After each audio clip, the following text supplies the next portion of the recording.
Recap in minutes. In today's video, we'll be going through a war drama film titled The Thin Red Line. There'll be spoilers ahead. Chill out and enjoy.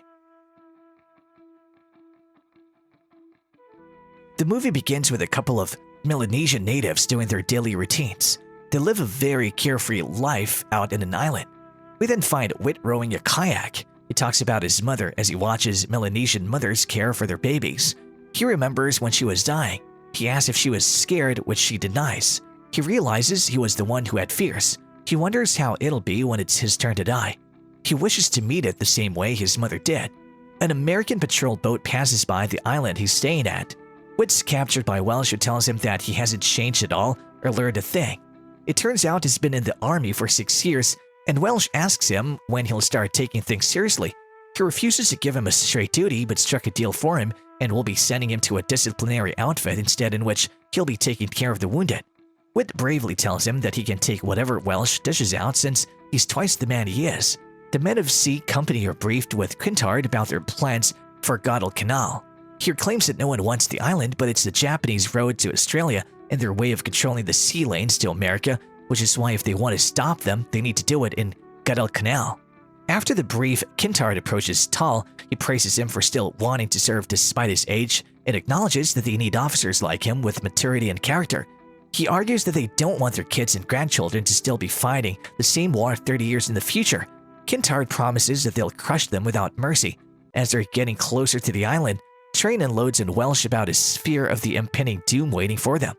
Everyone is on edge. Someone asks Mazzy that they read his file and found out that he was already an officer before the war, but is currently a private. He explains that he used to be in the Corps of Engineers, but he and his wife had never been apart before, which is why it was hard on them to be away from each other for 4 months. He decided to resign and was sent back to the US.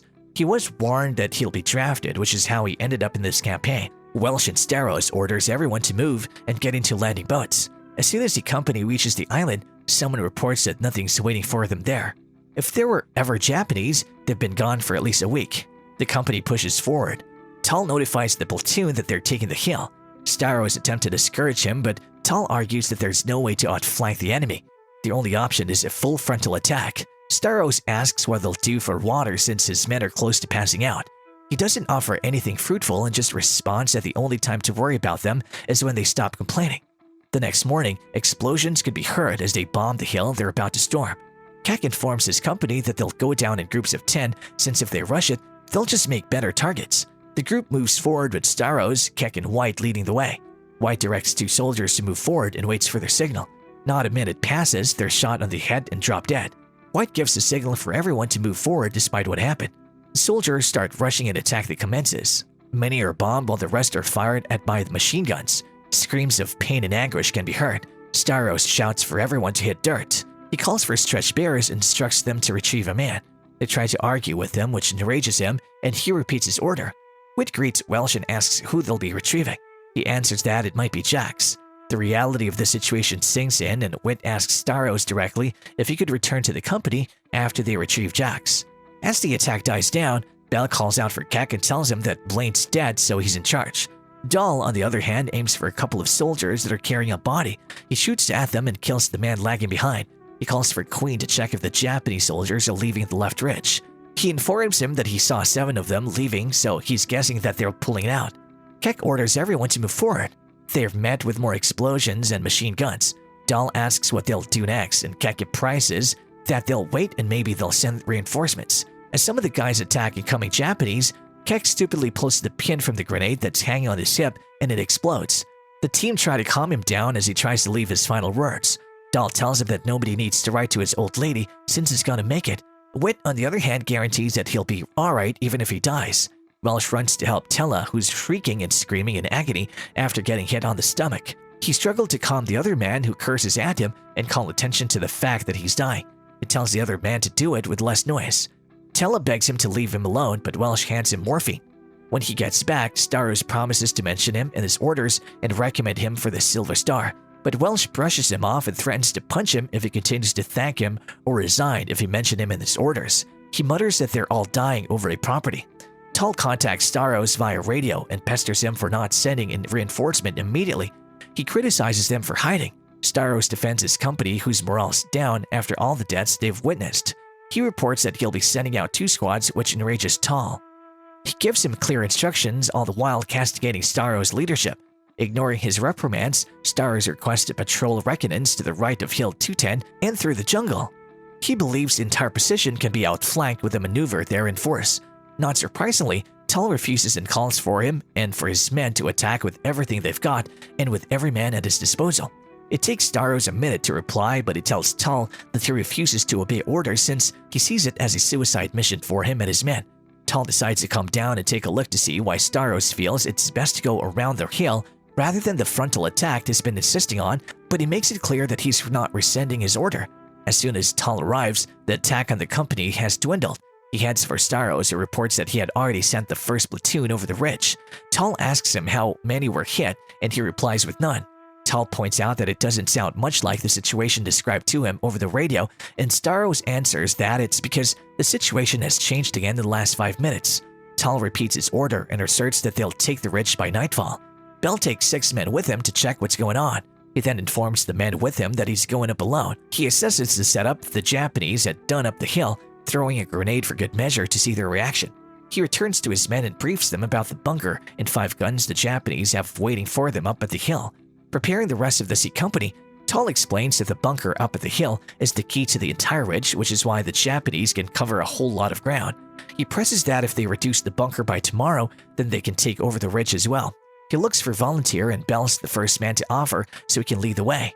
Gaff speaks up and informs Tal that he's interested in leading the party, and Tal agrees, stating that he was hoping the man would offer. Taking Staros aside, Tal confronts him regarding his assistance to put his men in danger and the importance of their operation. He asks Staros point blank if he's prepared to sacrifice any of the lives of his men.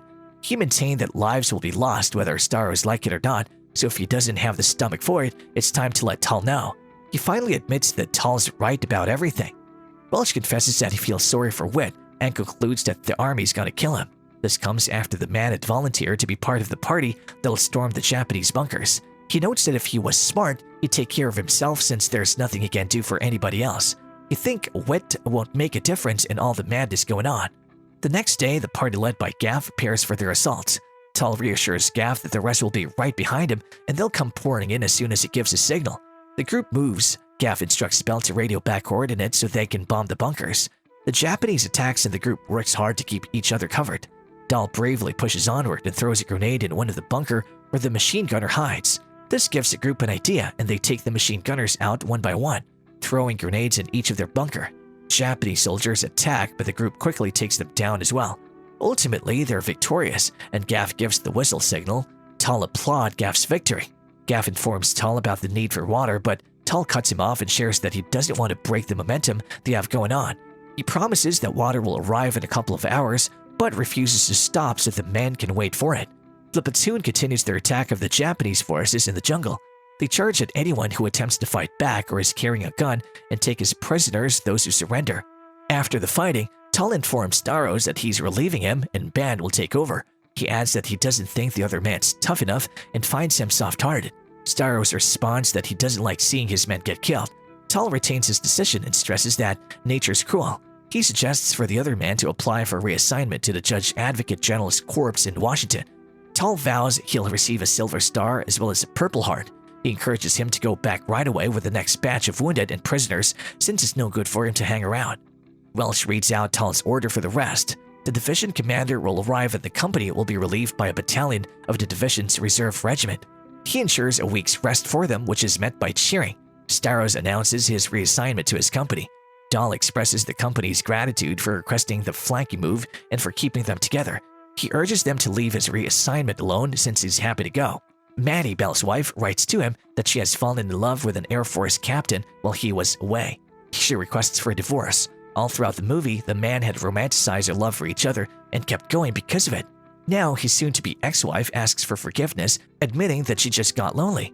Witt comes across natives and attempt to befriend them, but unlike the Melanesian natives he had spent time with while he was AWOL, they're more wary of soldiers. The C Company is sent out to patrol up a river. Bell advises for the men to get out and asks if HQ is updated about their situation. Band, who replaced Staros, informs him that it's up to him to make the judgment call. He proposes to send somebody to check how close the enemies are. The explosions are getting closer. He calls for Fife and Coombs to check how far they are from the Japanese. Wit, sensing something off, volunteers but stresses to Ban that it's a bad idea. The three find a reinforced Japanese battalion heading their way. They run back but are seen by the Japanese and fired upon immediately. Coombs get hit. The enemies are catching up to them, and the group worry that their company is unaware of what's coming. Wit suggests that one of them stay to hold them off. He mentions that Coombs doesn't have time left, so he tells Fife to go and inform Ban and the rest. To give Fife a chance, Wit distracts the Japanese battalion away. A squad surrounds him and demand he surrenders. Realizing there's no escape, he raises his rifle and is immediately killed. Shortly after, the company is relieved of duty and boards a landing boat that'll take them away from the Guadalcanal. The movie ends with Train sharing to the group that he's determined now after living plenty of life despite being young. He mentions that life ain't supposed to be hard when you're young. He believes that after going through war, the worst should be done now and time for things to get better. Thanks for watching. Subscribe for more videos like this and to help the channel grow.